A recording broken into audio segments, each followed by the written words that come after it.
السلام علیکم ورحمۃ اللہ وبرکاتہ۔ علماء سے سیکھی باتیں۔ ہمارے پاس ٹائم ہی نہیں ہم جا کر علماء سے پوچھیں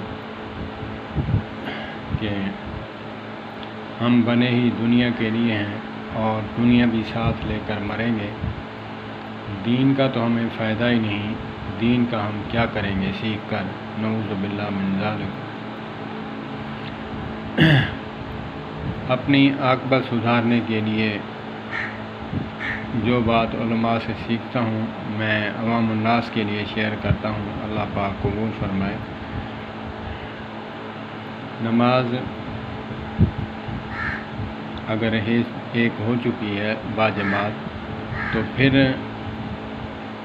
کچھ لوگ اکٹھے ہو گئے یا مسافر ہیں یا پھر لیٹ ہو گئے، جان بوجھ کر نہیں،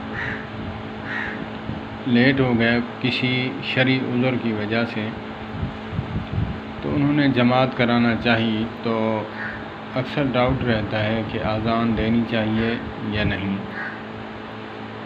جب جماعت ہو چکی ہے، اذان ایک اقامت جو ہے ہر نماز کے ساتھ کہی جائے گی۔ تو اللہ پاک ہمیں دین کہ ایسے مسائل سمجھنے کی توفیق عطا فرمائے جو روز مرہ ہمارے کام آتے ہیں، ہماری آخرت کے لیے، ہماری دنیا سنوارنے کے لیے۔ یہ الگ بحث ہے کہ ایک مسجد میں جماعت ہو جائے اور دوسری نماز پڑھنی چاہیے یا نہیں، یہ علماء تاویلاً اور تفصیلاً گفتگو فرما چکے ہیں۔ اگرچہ کسی نے معلوم کرنا ہے یوٹیوب پہ لکھ سکتے ہیں، جستجو کرنی ہے، وگرنہ انشاءاللہ میں کوشش کروں گا۔ میرے یوٹیوب چینل پہ جو نئے ہیں تو میرا یہ یوٹیوب چینل جو ہے سبسکرائب کریں، لائک کریں، شیئر بھی کریں اور وزٹ کریں کہ ویڈیو میں نے ڈالی ہوئی ہے کہ جماعت جو ہے ایک ہو چکی ہے، دوسری نماز ہو چکی ہے، کرا سکتے ہیں یا نہیں، کس حد تک یہ علماء اہل حدیث اور علماء دیوبند کے درمیان مختلفی مسئلہ بنا ہوا ہے۔ عوام الناس میں ہے، علماء میں نہیں ہے۔ عوام الناس جو ہے اس شدت میں ہے کہ جی بس جو بھی ہو جائے، شرعی عذر ہے یا نہیں ہے، اگر جماعت دوسری کرانی ہے، دو بندے بھی ہیں، مل کر نماز پڑھ لیں۔ تو ویڈیو پڑی ہوئی ہے نہیں تو پھر انشاءاللہ نیکسٹ ویڈیو انشاءاللہ اس پر بھی ڈالوں گا۔ علماء کا مثبت پہلو، مثبت جو اس میں بیان ہے وہ ڈالوں گا۔ تو آج جو موضوع سخن ہے یہ ہے کہ جماعت جو ہے اگر ہم نے دوسری کرانی ہے تو پھر اس کے لیے اذان کہنی ہے یا نہیں کہنی۔ اذان ایک ہی چلے گی اور اقامت جو ہے ہر نماز کے ساتھ کہی جائے گی۔ اللہ پاک ہمیں سمجھنے کی توفیق عطا فرمائے۔ میں مفتی نہیں، عالم نہیں، مگر علماء اور مفتیان سے جدا بھی نہیں، میں علماء کا خادم ہوں۔ اللہ پاک مجھے خادم کی، طالب علمی کی موت عطا فرمائے۔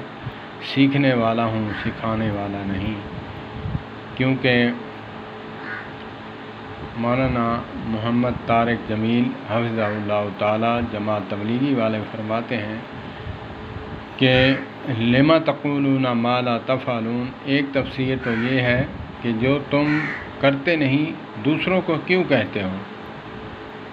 دوسرا ایک مفہوم بیان فرمایا، مجھے بہت پسند آیا کہ اگرچہ انسانیت اور مسلمانیت ہے انسان میں، ایمان رتی برابر بھی ایمان ہے، تو وہ بھی تبلیغ کرے، وہ بھی بات کہے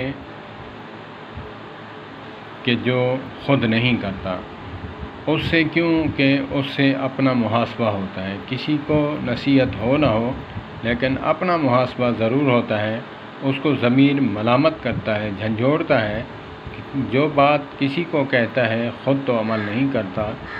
اگر کسی کو بات اثر نہ کرے مگر مجھے ضرور اثر رکھتی ہے، اثر کرتی ہے، اللہ پاک عمل کی توفیق عطا فرمائے۔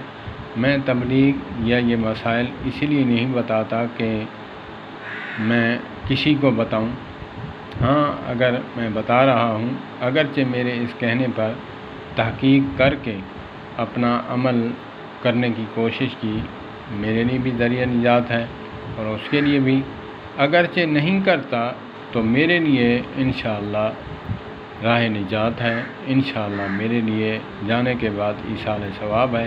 اللہ پاک سب علماء کی قدر کرنے کی توفیق عطا فرمائے۔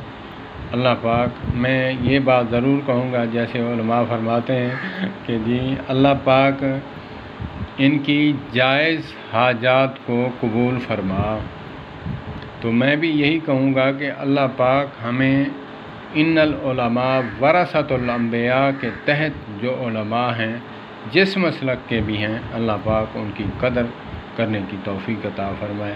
والسلام علیکم ورحمۃ اللہ وبرکاتہ۔